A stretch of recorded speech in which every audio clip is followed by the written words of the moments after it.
Jane Smith. How do Scientologists justify clearing the planet but only helping the able to be more able? And clearing the planet but no free services? Only a small percentage of the world's population can afford Scientology services. Well, this is easy. See, Scientologists think that by doing Scientology, you will become more able, and you will therefore be more able to get a better job, get a promotion, make your own kind of job or company or something, be a real self-starter, real go-getter, pick yourself up by your bootstraps kind of thing. And then you will be in a better position to, do the world more good and yourself more good and make yourself get on up the bridge.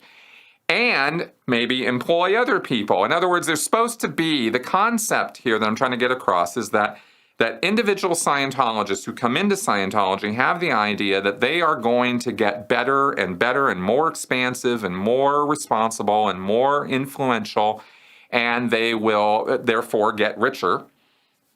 And that by getting that, the able people, the ones who are already on their way to that, and giving them a little boost, we get a big effect out in the environment, right? This is kind of the social thinking of Scientologists, is that by grabbing the able guys first and giving them the little boost that they need so they can start a company, employ other people, pay them, etc.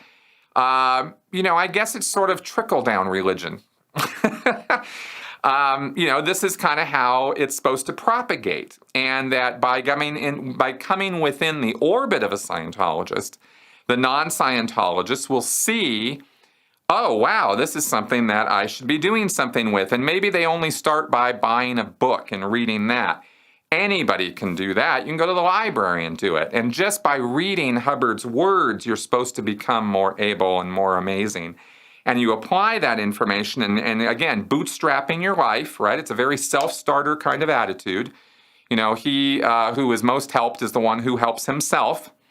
So, and that is the definition of being able, is you are responsible for your own condition and you are responsible for your finances and your wealth and your influence. And so if you don't have the theta gumption, right, or you don't have the theta power to get yourself in that position, well, in a way, you're sort of looked at as somebody who doesn't deserve Scientology, actually. This is why Scientologists have a very classist kind of view about society, and they are very certain that they are the elite just by the fact that they're in Scientology at all.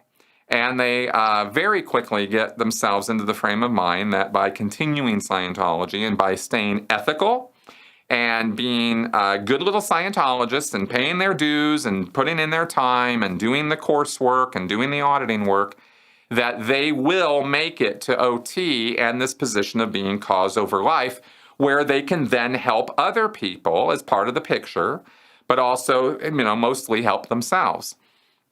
But that helping themselves does include this vague sort of idea that they will be helping other people. And also, there's a spiritual component to this. It's a very impractical kind of thing. I'm talking in these sort of vague, weird ways about how they're going to help the rest of the world, because this is how Scientologists think about it. They don't get really down and dirty with the details of this.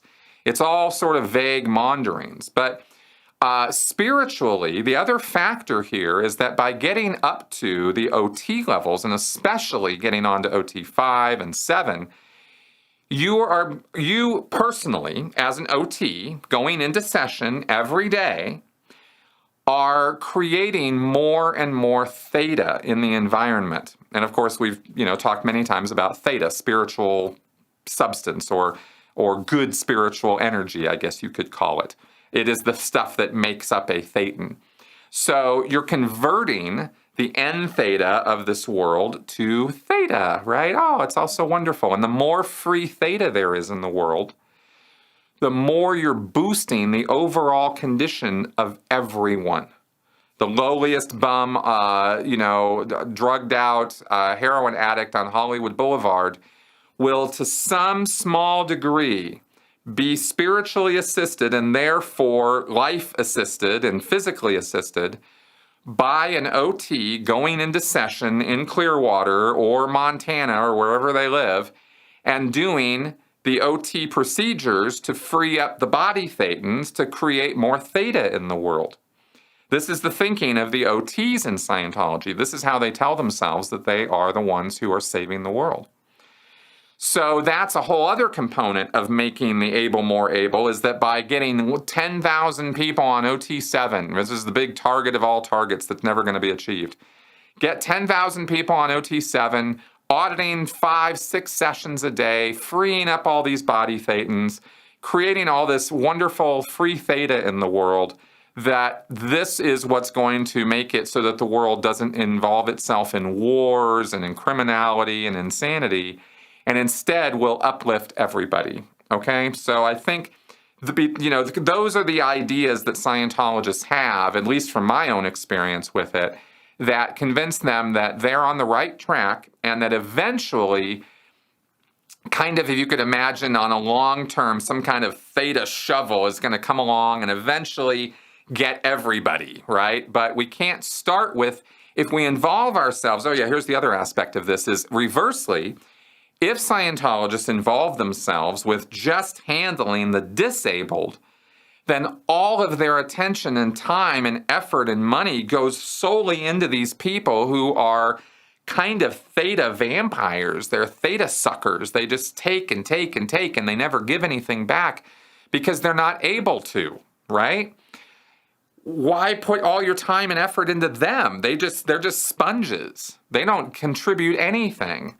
So they're not the ones to deal with first. We'll get around to them eventually. First, we have all these able people, these people who do hold down jobs and own houses and cars and kids and hold down responsibilities and have proven that they are people who are of worth.